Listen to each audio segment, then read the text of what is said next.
Ce qui fait polémique, ce sont ces personnalités qui ont postulé à l'Assemblée nationale, à l'Assemblée provinciale et qui siègent à l'Assemblée nationale et à l'Assemblée provinciale.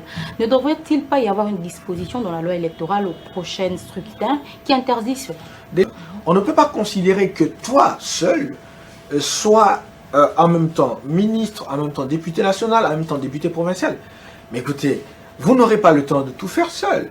Et puis à la fin, c'est comme si vous avez menti le peuple, quand bien même que c'est légitime que vous ayez ces mandats-là, parce que la loi l'oblige. Il y a donc un mariage entre la légalité et la légitimité qui vous permettent de briguer tous ces mandats-là.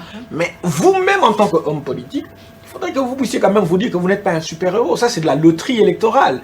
Le président national du LGD, Matata Ponyo, serait prêt à travailler avec le gouvernement. Et j'estime qu'à partir de ce niveau-là, il est toujours capable de répondre aux besoins de ce peuple, mais dans un environnement qui lui permettra ou qui pourra lui permettre de répondre réellement aux besoins. En clair, il est disposé à travailler dans le gouvernement. Autrement dit, que le président du LGD est un homme d'État.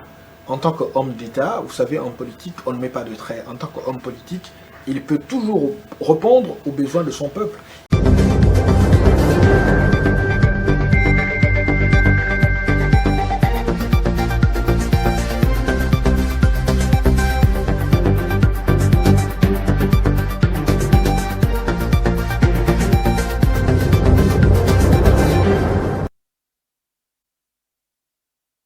Cette émission, Le Siège, nous avons avec vous pris l'habitude de décrypter toute l'actualité sociopolitique en République démocratique du Congo.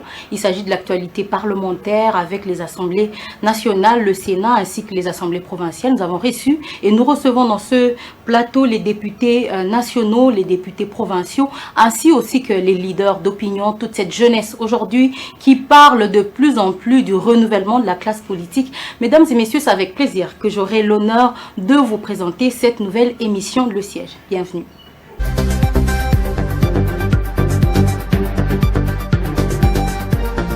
Je reçois pour vous Maître Aristote Tshibwabwa. Il est enseignant, il est avocat, il est également président national de la Ligue des jeunes du LGD. Avec lui, nous allons reparler de la rentrée parlementaire, cette nouvelle législature, ainsi que du rôle de l'opposition aujourd'hui en République démocratique du Congo. C'est parti tout de suite dans Le Siège.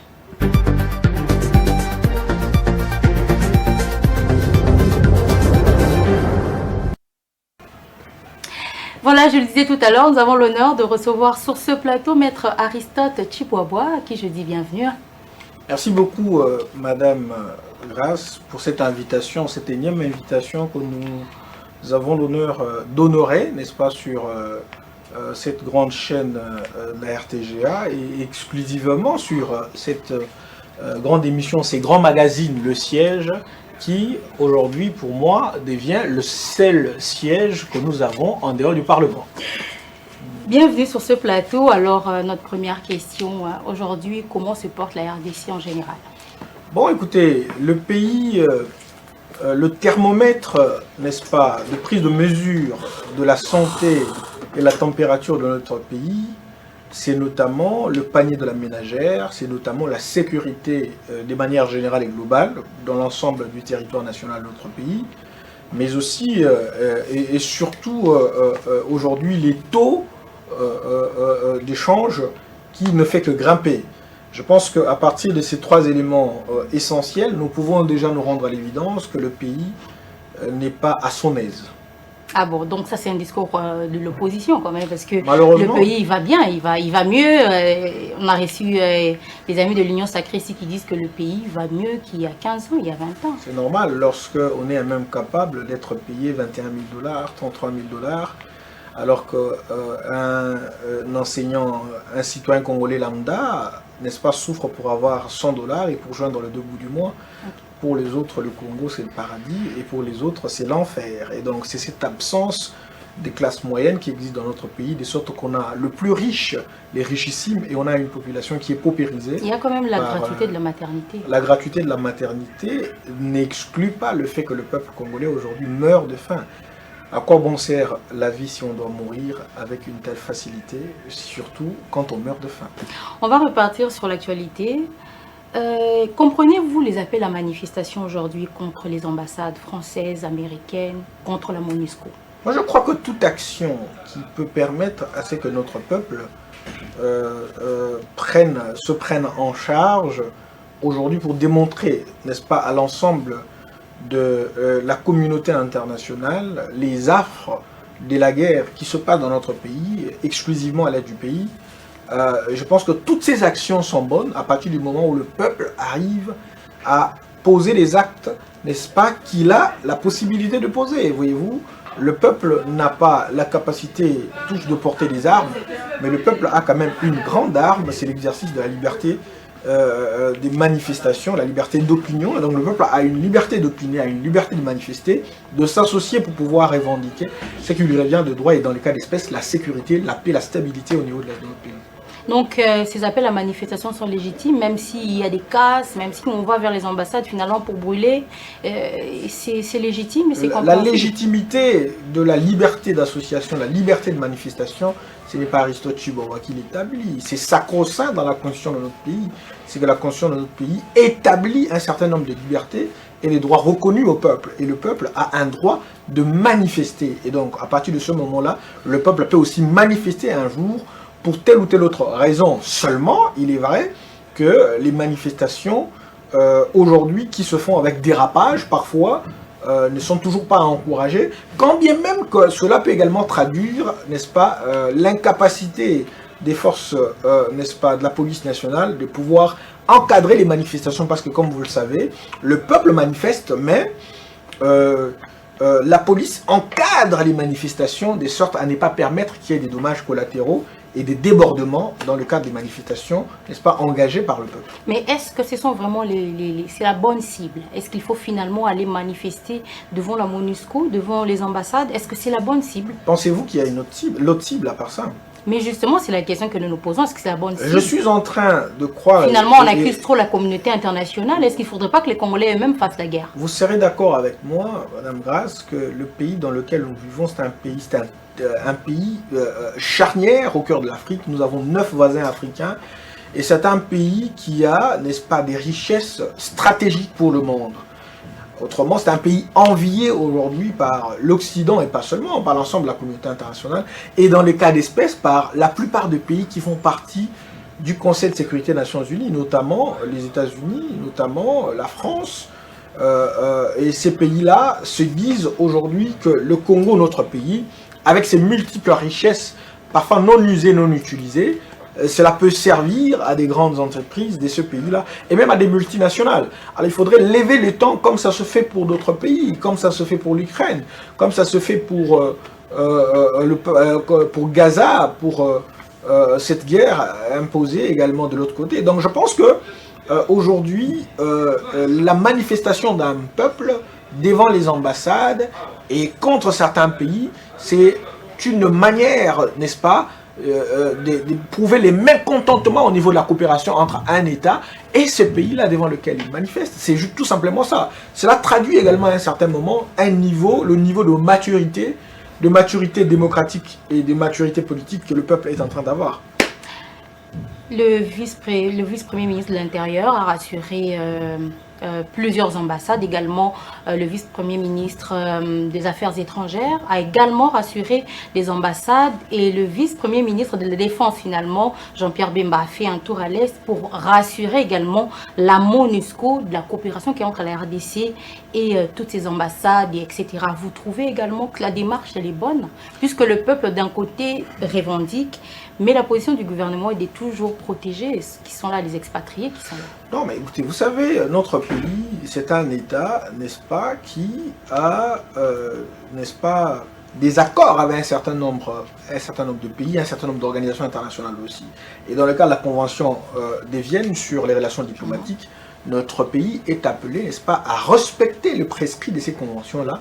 Il faut noter que le fait que ces pays-là aient envoyé leurs ambassadeurs ici traduit également la considération et les relations parfois bilatérales et même multilatérales que nous partageons avec ces États-là et des bonnes relations. Ainsi donc, le pays est censé sécuriser, protéger les installations notamment des ambassades et des organisations internationales au nom du principe notamment de l'inviolabilité. Le peuple ne peut pas violer, n'est-ce pas, les installations et même encore le bien des ambassades parce que ce sont des biens inviolables.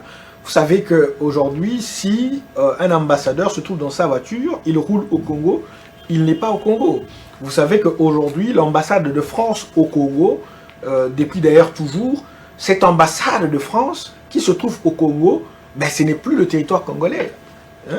C'est cette mathématique qu'il faudrait respecter, de sorte que lorsque une personne arrive à accoucher au sein de l'ambassade de la France ou au sein de l'ambassade des États-Unis, cet enfant n'est pas congolais, mais il est né sur le sol congolais. Il obtient notamment et automatiquement la nationalité de cet État-là. Alors à partir de ces mécanismes, cette mathématique juridique, il faudrait sécuriser ces ambassades parce que c'est vraiment un État. Ce sont des États qui se trouvent dans un État par les mécanismes de coopération et au nom du respect, n'est-ce pas, de la Convention de Vienne sur les relations diplomatiques.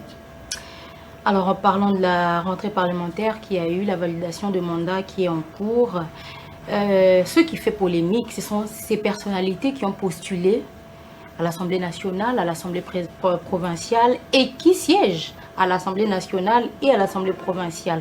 Ne devrait-il pas y avoir une disposition dans la loi électorale aux prochains scrutins qui interdit cela? Déjà, c'est un problème de moralité. Voilà pourquoi lorsque nous avions porté notre candidature aux législatives nationales de décembre 2023, nous avons eu un credo. Le credo qui nous avait accompagnés, c'était pour moraliser la vie publique, parce que nous pensons que le Congo, notre pays, n'appartient pas à une classe politique. Il est écœurant aujourd'hui de voir que même le plus jeune des politiques de notre pays qui sont au pouvoir se lancent dans les mêmes méfaits. C'est du népotisme. On ne peut pas considérer que toi seul sois en même temps ministre, en même temps député national, en même temps député provincial. Mais écoutez, vous n'aurez pas le temps de tout faire seul. Et puis à la fin, c'est comme si vous avez menti le peuple, quand bien même que c'est légitime que vous ayez ces mandats-là, parce que la loi l'oblige. Il y a donc un mariage entre la légalité et la légitimité qui vous permettent de briguer tous ces mandats-là. Mais vous-même, en tant qu'homme politique, il faudrait que vous puissiez quand même vous dire que vous n'êtes pas un super-héros. Ça, c'est de la loterie électorale, où vous êtes obligé de postuler partout. Et donc, nous sommes de ceux-là qui soutenons que, prochainement, pour les prochaines élections, qu'il y ait, au sein même de la loi électorale, des dispositions qui doivent être comme des verrous sacro-saints, qui doivent traduire le mythe, n'est-ce pas, de gestion de notre pays, pour que le peuple congolais arrive aujourd'hui à ne voter que des gens, n'est-ce pas, qui savent pourquoi ils postulent. Parce que rien qui postule au niveau national, il sait pourquoi il postule. C'est par rapport à la grande circonscription. Quelqu'un qui postule au niveau provincial connaît également les besoins de la... Vous n'êtes pas obligé de tout faire. Vous n'êtes pas le seul Congolais. Exactement. Ce pays a quand même plus de 100 millions, n'est-ce pas, d'habitants. Alors, lorsque une seule personne obtient 3 grands postes au niveau de la gestion du pays pour la représentativité, mais c'est écœurant. Nous sommes en plein dans le népotisme, nous sommes en plein dans l'absence de la moralité. Donc nous ne sommes même pas dans l'immoralité, mais nous sommes dans la moralité. Donc nous sommes dans l'absence de la morale au niveau politique. Mais est-ce que ces dispositions étaient, à moins que je me trompe, ont été proposées par le G13? Il y avait plusieurs dispositions. Le G13 qui était autour de Delis Esanga, le fait Thomas Lokondo, il y avait même Patrick Mouyaya et Juvenal Munobo. Vraiment la crème de la crème des députés avait proposé certaines dispositions pour la loi électorale qui n'avaient pas finalement été acceptées, dont celle où il ne fallait même pas que les membres de famille soient les suppléants. Mais ce n'est pas passé. Finalement, c'est la faute des députés même qui veulent ça. Le grand problème, c'est que nous avons une classe dirigeante qui a besoin de demeurer sur ces chaises-là, comme une sorte de chasse gardée, des vases d'éternité qu'on ne peut pas toucher. Malheureusement, que même au sein de ceux qui avaient fait des propositions au niveau du G13, il y en a également qui se retrouvent dans le même effet. Or qu'ils étaient porteurs d'un combat, mais aujourd'hui on se rend compte que c'était juste des combats des circonstances. Parce qu'en réalité, on ne retrouve pas l'ADN même de ce combat-là dans leur mode de gestion, dans leur façon de faire la politique. Ainsi, il faudrait maintenant que les politiques, les députés d'aujourd'hui prennent leur courage pour pouvoir prendre à bras le corps les décisions qui doivent s'imposer pour que pareille chose n'arrive pas. Qu'on n'ait pas les membres des familles comme suppléants, qu'on n'ait pas une personne qui puisse postuler à plusieurs niveaux. Mais même, il faudrait que cette personne qui veut postuler comme député national soit simplement en train de concourir pour la députation nationale et vice-versa pour les députés provinciaux. Malheureusement, ces décisions qui avaient été proposées notamment par le G13 et les autres politiques étaient ou mettaient mal à l'aise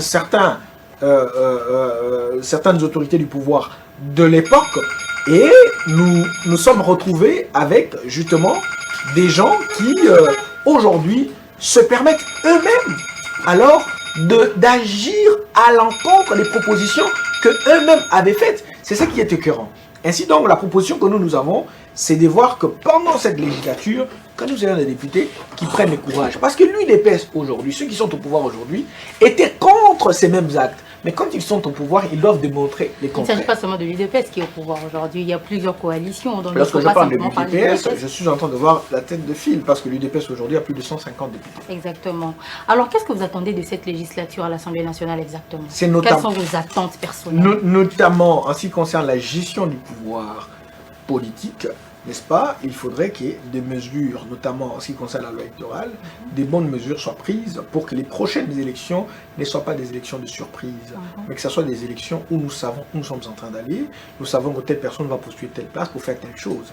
Il ne faudrait pas qu'il y ait le dédoublement des fonctions législatives, c'est-à-dire qu'en même temps, vous êtes vous-même député national, vous êtes vous-même député provincial. Il faudrait que cela cesse. Ça, c'est la première des choses. Et la deuxième des choses, il faudrait qu'il y ait d'abord, comment on appelle ça, qu'il y ait le suivi des lois qui avaient déjà été prises pour permettre à ces peuples de se retrouver notamment. Les suivis, c'est-à-dire quoi? L'Assemblée nationale est seulement pour voter. Vous savez, l'Assemblée nationale n'est pas là que pour voter. Les missions principales et principielles de l'Assemblée nationale, à part le vote, nous avons la mission de contrôle. Exactement. Cette mission qui est une mission importante parce que par le contrôle, l'Assemblée nationale peut contrôler le gouvernement et ses démembrements, ça peut contrôler les entreprises publiques, ça peut contrôler et les gestionnaires de ces entreprises-là. Ceci permettra à ce que le peuple puisse réellement se retrouver, même le contrôle sur les services publics de l'État. Ainsi donc, l'Assemblée doit mettre, n'est-ce pas, faire une sorte de marqueur de rupture entre le passé pour pouvoir faire un contrôle qu'il faut pour que le peuple se retrouve. Vous estimez que le contrôle n'a pas été suffisamment fait? Il y avait le ministre de l'économie qui est tombé, ça c'est le cas le plus que tout le monde connaît. Le ministre de l'économie qui est tombé, comment? Il y avait un contrôle parlementaire, il y avait une motion de défiance. Mais le problème, c'est que les motions aujourd'hui s'éventent à coups de billets verts, malheureusement. Ça, ce n'est pas prouvé. Mais le problème, c'est que le droit constitutionnel, là nous sommes en plein dedans dans le droit constitutionnel. Le droit constitutionnel, ce n'est pas seulement ce que les textes disent, mais c'est ce que les acteurs font en pratique. Voilà pourquoi l'on dit que le droit constitutionnel est un droit de la pratique. Exactement. Les textes peuvent dire autre chose, mais qu'est-ce que les acteurs font en pratique? C'est cela le réel thermomètre de la démocratie dans un État et même la respectabilité des normes qui nous gouvernent. Voilà. Mais le travail se fait en commission. Plusieurs députés que nous avons reçus ici nous ont affirmé avoir fait le contrôle parlementaire en commission. Plusieurs ministres viennent s'expliquer en commission. La ministre de l'Environnement est allée s'expliquer dans la commission de l'environnement. Vous savez... Pourquoi il faudrait seulement qu'on voit les ministres devant au parloir en train de parler et puis il y a une motion, etc. C'est du populisme finalement. Le peuple congolais est souverain. Et c'est lui qui, au nom du contrat social, accepte de mettre sa souveraineté, ses souverainetés, n'est-ce pas, disparates ensemble pour pouvoir donner une mission à des gens qui doivent le représenter.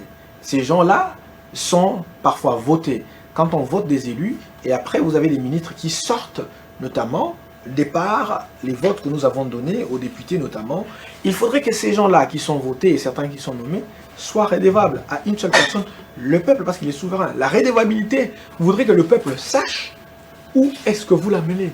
Comment vous le guidez? Mais ça se fait pendant les vacances parlementaires, ça. Il rentre pendant les vacances parlementaires, il donne son bilan finalement. Il faut seulement qu'on voit à la télé, à la RTNC. La rédévabilité ici, avant même les vacances parlementaires, ça doit se faire pendant les temps de session, avant même les vacances. Le peuple doit se rendre à l'évidence que réellement, ceux-là que nous avons votés font réellement le travail qu'il faut. Nous allons tous applaudir que voilà tel DG, Régie des eaux, tel DG, SNEL, ne nous a pas donné de l'eau, ne nous a pas donné de l'électricité, quand bien même qu'ils sont des sociétés commerciales, mais ils répondent à une mission de service public de l'État. Il faudrait que le peuple se rende à l'évidence que nous sommes en train de boire l'eau qu'il faut, nous sommes en train...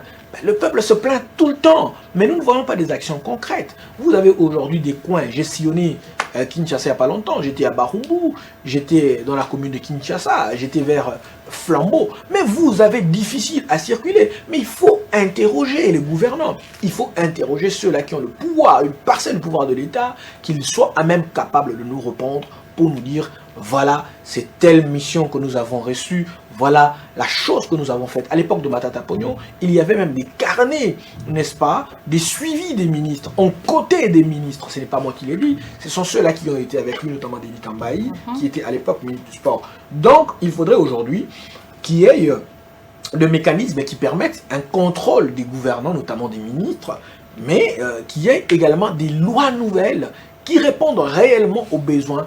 Par exemple, quelle loi devrait répondre directement aux besoins du peuple? Nous avons... Il y a une panoplie de lois. Vous savez que pendant cette législature, ils ont voté plusieurs lois, mais il faudrait encore ajouter de lois. C'est cela le problème.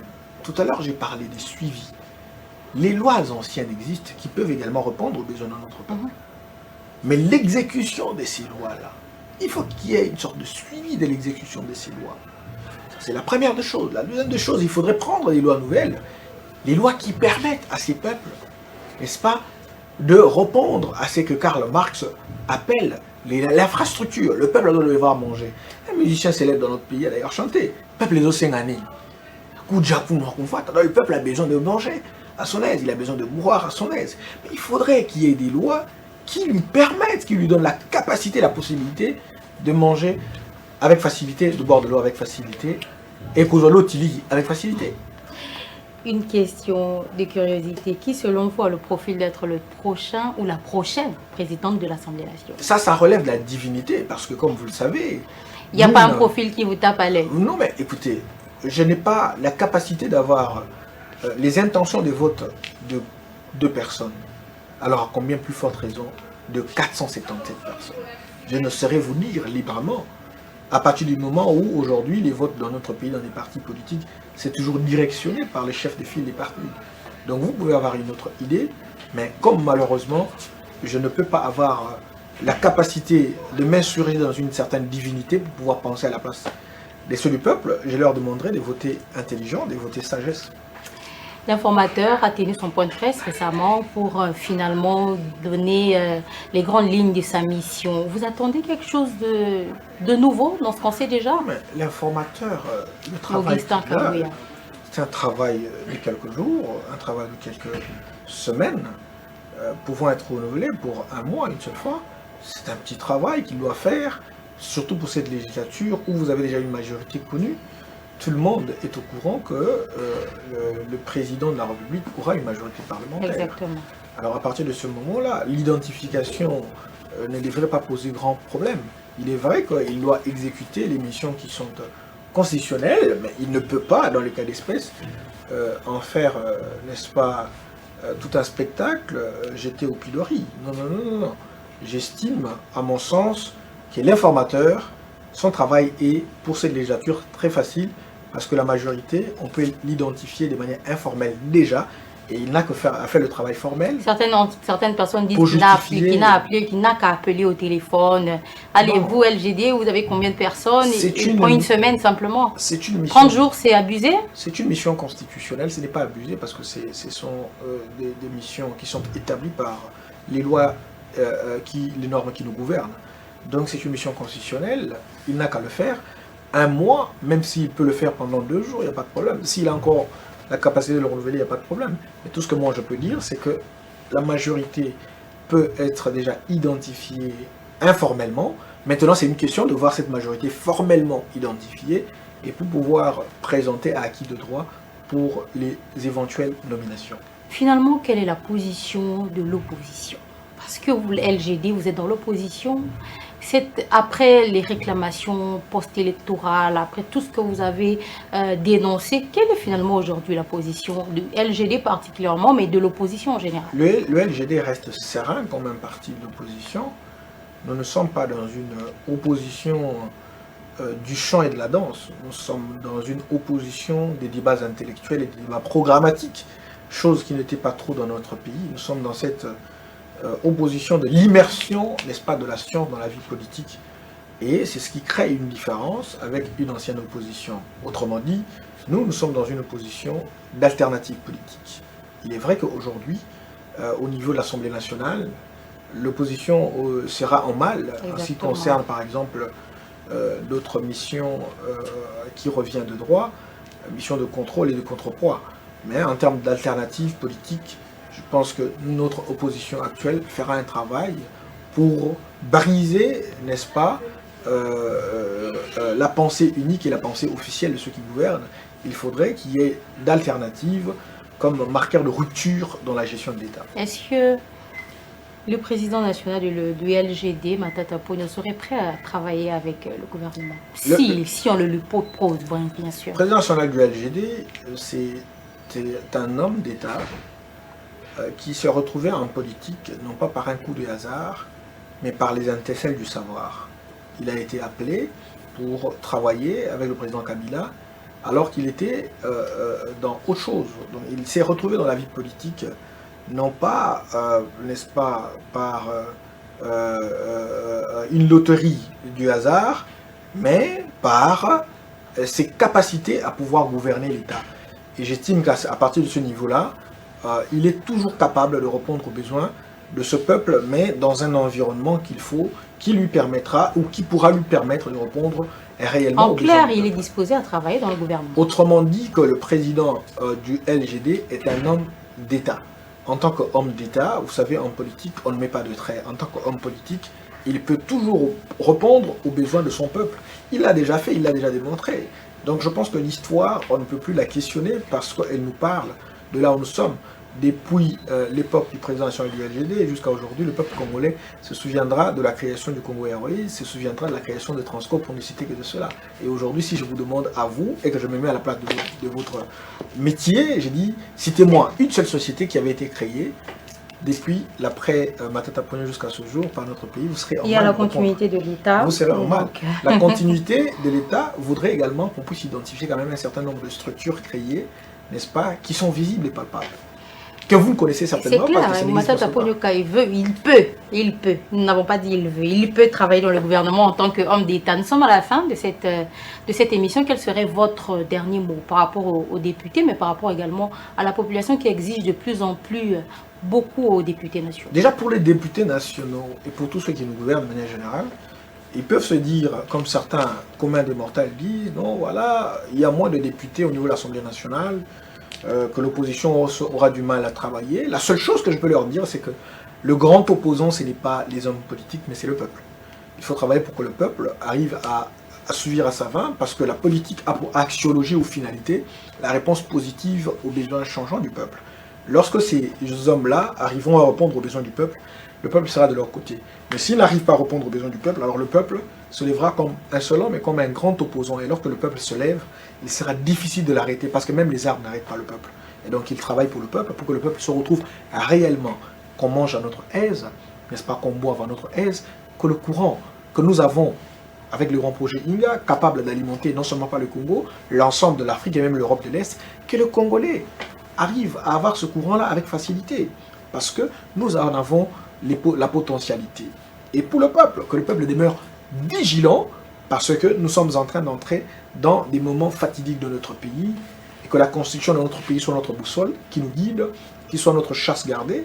Évidemment, ce n'est pas des vases placés pour d'éternité, mais que les modifications que nous sommes en train d'entendre vouloir venir ne soient pas des modifications capables de toucher au verrou de la constitution, notamment les mandats du président de la République et les nombres d'années qui entourent ces mandats-là. Donc quand le peuple demeure vigilant, je sais que le peuple congolais, aujourd'hui dans notre pays, est devenu très vigilant, mature politiquement, parce que le peuple s'est approprié cette constitution. Que ceux qui disent que cette constitution a été, n'est-ce pas, écrite avec notamment les belligérants, sous le temps de conflit, sachent mettre dans leur tête que le peuple s'est déjà approprié la constitution, que même la constitution japonaise, qui avait été érigée sous Hiro par notamment les alliés américains, cette constitution pacifiste de Japon, c'est devenu la constitution des Japonais qui se sont appropriés.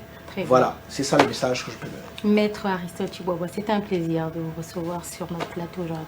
Merci beaucoup à vous pour cette invitation lancée qui nous permet justement de siéger. Quand bien même qu'on ne siège pas au Parlement, on peut siéger chez vous pour pouvoir échanger librement. Merci.